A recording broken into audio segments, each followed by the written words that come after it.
नमस्कार, capital TV Uttar Pradesh देख रहे हैं आप। मैं हूं आपके साथ राधिका राज। ब्रेकिंग न्यूज में बड़ी खबर आपको बता दें, यूपी से आ रही है, जहां होली और रमजान एक दिन पड़ने के कारण लगातार बवाल देखा जा रहा है। जहां पर योगी के मंत्री की ओर से एक बयान जारी किया गया है, जहां वो कह रहे हैं कि रंग से जिन्हें दिक्कत है वो हिजाब पहन ले। इसी पर तमाम अपडेट के साथ मेरे साथ मौजूद है मेरे सहयोगी हर्ष जी। सर, कैसा बयान है? देखिए, जब से संभल के अंदर हमने देखा है कि सीओ अनुज चौधरी का बयान सामने आया है, उसके बाद से कहीं ना कहीं बवाल मचा हुआ है। और उसके बाद उनके बयान का समर्थन जिस तरीके से सीएम योगी आदित्यनाथ की तरफ से भी किया गया, उसके बाद अब तमाम मंत्री भी हमें लाइन में आते हुए नजर आ रहे हैं। अभी आप रघुराज सिंह का जिक्र कर रहे हैं कि किस तरीके से उनकी तरफ से बयान दिया गया है, और वो कह रहे हैं कि अगर होली से किसी को भी दिक्कत है, मुस्लिम महिलाएं तो बुर्का पहनती ही हैं, लेकिन मुस्लिम मर्द भी बुर्का पहन ले, और कोई आम बुर्का ना पहने, तिरपाल वाला बुर्का पहन ले, ताकि रंग अंदर ना जाए। क्योंकि मुस्लिमों के जो कपड़े होते हैं वो सफेद रंग के होते हैं, मुस्लिम की जो टोपी होती है वो सफेद रंग की होती है। और अगर कोई हिंदू रंग फेंकता है तो वो नहीं देखता कि कहाँ जा रहा है और कितनी दूर तक ये रंग जाता है। इसलिए अगर अपने आप को आपको बचाना है तो मुस्लिम मर्द हिजाब पहने और बुर्का पहने, तो आप तिरपाल वाला पहने। अब इसको लेकर बवाल मच गया है, क्योंकि अब इसको लेकर समाजवादी पार्टी के कई नेताओं के बयान भी सामने आने लग गए हैं। हालांकि ऐसा नहीं है कि सिर्फ एक ही मंत्री का बयान सामने आया हो। हमने पिछले दिनों देखा था, क्योंकि जब केशव प्रसाद मौर्य का बयान सामने आया था एएमयू में मंदिर निर्माण को लेकर, जब वो कह रहे थे तो उनकी तरफ से ये कहा गया कि समाजवादी पार्टी के कई नेताओं को दिक्कत हो रही है होली मिलन के कार्यक्रम को लेकर। इसलिए समाजवादी पार्टी के जितने भी लोग हैं वो ईद मिलन कार्यक्रम करें, होली मिलन कार्यक्रम से उन्हें काफी दिक्कतें हो रही हैं। और जैसे ही केशव प्रसाद मौर्य का बयान सामने आया, कई और मंत्रियों के बयान भी सामने आने लग गए। और आज ही की बड़ी खबर जो हम अपने दर्शकों को बता रहे हैं कि कैसे रघुराज सिंह कह रहे हैं कि भैया आप तिरपाल का बुर्का पहन लीजिए। तो ऐसा नहीं है कि एक ही मंत्री का बयान सामने आया हो। हालांकि सीओ अनुज चौधरी की तरफ से जब बयान दिया गया कि जुमा तो 52 आता है, लेकिन एक साल में एक बार आती है, और इसको लेकर हम पूरी व्यवस्थित ढंग से तैयारी कर रहे हैं। और हालांकि अगर हम बात करें, जो पीस कमेटी की बैठक हो रही थी उसको लेकर भी काफी बवाल मचा हुआ है, क्योंकि संभल में हमने देखा है कि कैसे शांति समिति की बैठकें हो रही हैं, और उसमें समझाया जा रहा है कि कैसे शांति तरीके से हमें होली को मनाना है और कैसे हमें ईद को मनाना है। क्योंकि इस बार हम देख रहे हैं कि होली का त्योहार और जुमा एक ही दिन है, शुक्रवार के दिन है, उसको लेकर खासा तैयारी की जा रही है। लेकिन समाजवादी पार्टी के कई नेताओं, जैसे आप ले लीजिए सपा सांसद जो जियाउर रहमान बर्क हैं, उनका बयान भी पिछले दिनों सामने आया कि आखिर मुस्लिमों से क्यों दिक्कत है, और उन्होंने ही सबसे पहले बोला कि इस पीस कमेटी की बैठक का बहिष्कार किया जाए और मुस्लिम इसमें ना आए, क्योंकि चापलूस हैं सीओ अनुज चौधरी, और सीएम योगी के कहने पर ही वो सब कुछ कर रहे हैं। हालांकि सीएम योगी की तरफ से भी बयान सामने आया, और उन्होंने कहा कि पहलवान है तो पहलवान जैसा बयान देगा ही, जिससे ये साफ समझा जा सकता था कि कैसे सीएम योगी उनका समर्थन कर रहे हैं। और सीएम योगी बताने की कोशिश कर रहे हैं कि अगर होली से किसी को भी दिक्कत है तो वो खुद कहीं ना कहीं संभल जाए, खुद कहीं ना कहीं देख ले। और इसी कड़ी में हमने रघुराज सिंह का आज बयान सामने देखा है। ऐसा ही बयान जो है मौलाना की ओर से भी आया था, जहां पर वो कह रहे हैं कि जिन्हें रंग से दिक्कत है वो उस तरफ ना ही जाए।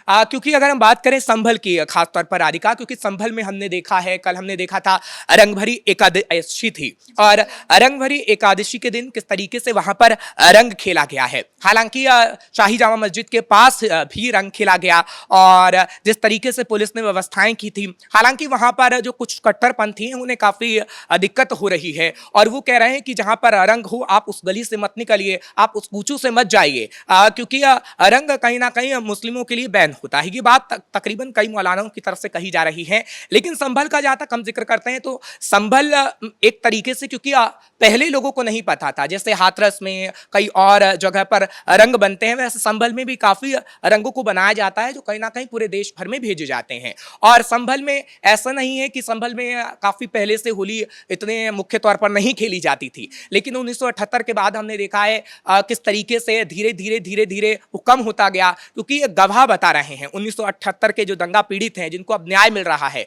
वो कह रहे हैं कि कैसे हिंदुओं के मंदिरों में ताला लगता गया, कैसे उनके त्योहार मनने बंद हो गए जब समाजवादी पार्टी की सरकार रही। और उसके बाद हमने देखा जब योगी की सरकार आई तो धीरे धीरे उनके अंदर से खौफ कम हुआ है। और जब 1978 के दंगा पीड़ित पिछले दिनों आए थे, जब उनकी जमीन को कब्जा मुक्त कराया गया, योगी आदित्यनाथ को पत्र लिखा गया, तब वो ये कहानी पूरी मीडिया को बता रहे थे और उनके अंदर से खुशी का इजहार भी था। और उनकी तरफ से ये भी कहा गया था कि होली का त्योहार अब नजदीक है तो हमें खुलकर होली का त्योहार मनाने का मौका मिलेगा। हालांकि इससे पहले ऐसा कभी नहीं हुआ, हम खुलकर होली का त्योहार नहीं मनाते थे क्योंकि हमने देखा कि कुछ कट्टरपंथी किस तरीके से हमें परेशान करते थे। ये तमाम बातें उनकी तरफ से भी की गई हैं। और अभी संभल में जिस तरीके से होली का त्योहार मनाया जा रहा है, जो रंगभरी एकादशी ने हमने देखा है, वो खास तौर पर ये बता रहा है कि कैसे योगी की तरफ से व्यवस्थाएं की गई हैं, लोग कितना खुश हैं। और संभल में अशांति फैलाने की कोशिश कोई भी करेगा, कोई भी कट्टरपंथी करेगा तो उसे जेल भेजा जाएगा।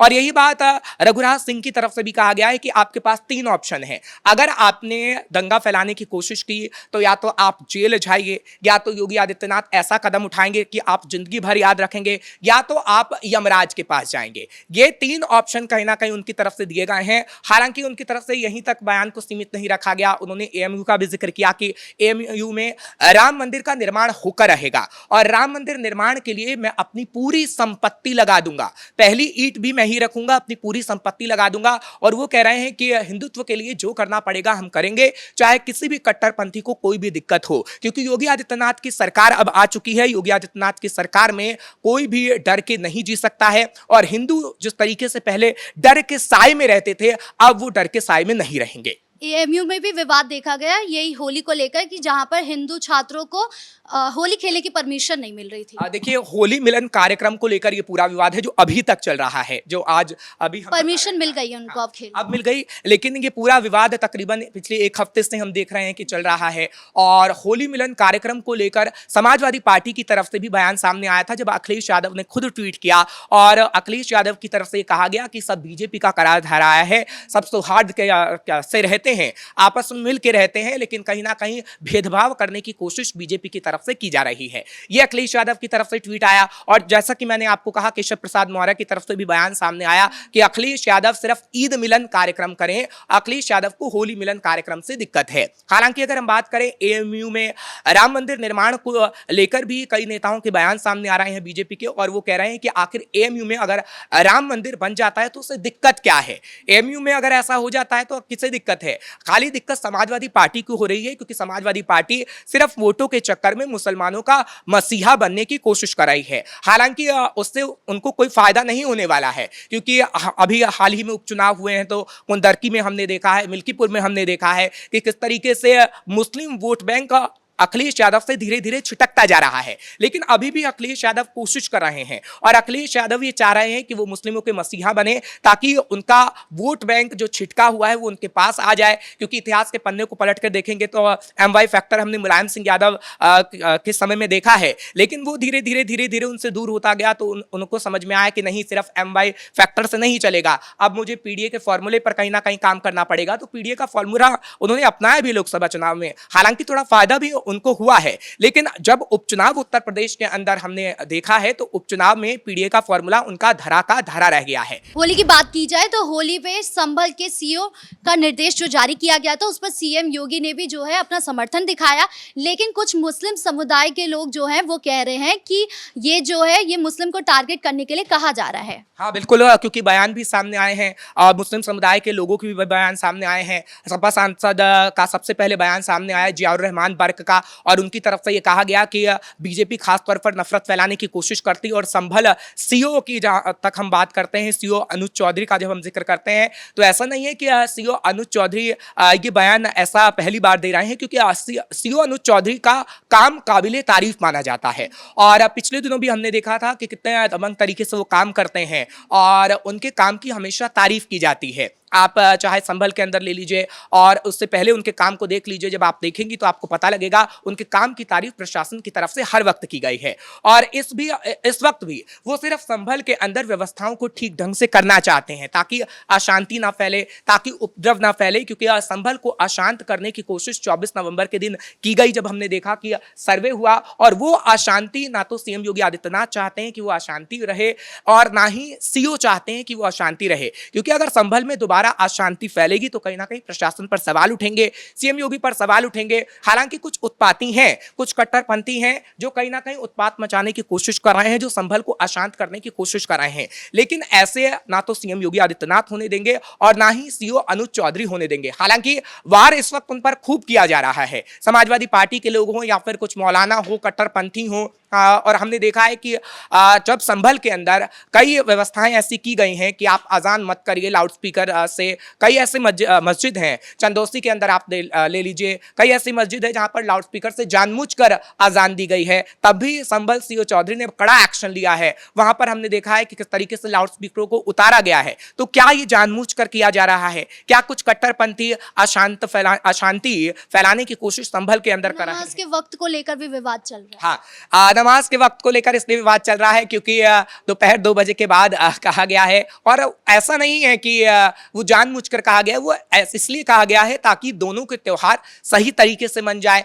होली का जो त्योहार होगा 2 बजे से पहले निपट जाए, क्योंकि हम देखते हैं कि सुबह से ही होली खेलनी शुरू हो जाती है।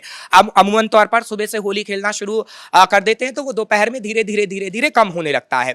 उसके बाद ये कहा गया है कि जुमे की नमाज के लिए आप चाहें मस्जिदों की और रुख करें, क्योंकि मस्जिद में जब नमाजी जाएंगे तो कहीं ना कहीं सफेद कपड़े होंगे, सफेद टोपी होगी, और उस पर अगर रंग लगेगा तो कहीं ना कहीं विवाद बढ़ सकता है, विवाद हो सकता है। और इसी वजह से ये कहा जा रहा है कि ये व्यवस्थाएं की गई हैं कि 2 बजे से पहले होली हो जाए, 2 बजे के बाद नमाज हो जाए, ताकि किसी को भी दिक्कत ना हो और आपसी सौहार्द के साथ कहीं ना कहीं ये त्योहार को मनाया जाए। और यही रघुराज सिंह की तरफ से भी कहा गया है। हालांकि उनका कुछ अलग बयान है, पुलिस प्रशासन की तरह उनका बयान नहीं है। वो एक राजनेता हैं, तो नेता की तरह ही उन्होंने बयान दिया है, और वो कह रहे हैं कि भैया आप तिरपाल का पहन लीजिए, बुर्का, और तिरपाल का अगर आप बुर्का पहनेंगे तो सफेद रंग पे आपका कोई भी रंग नहीं चढ़ेगा। तो अभी और भी बयान राधिका आ सकते हैं, क्योंकि योगी आदित्यनाथ की तरफ से जब से सीओ अनुज चौधरी का समर्थन किया गया है तब से कई नेताओं के ऐसे बयान सामने आ रहे हैं।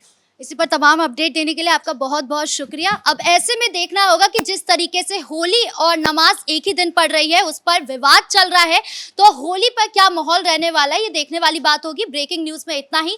कैमरा पर्सन कुणाल के साथ मैं राधिका राज।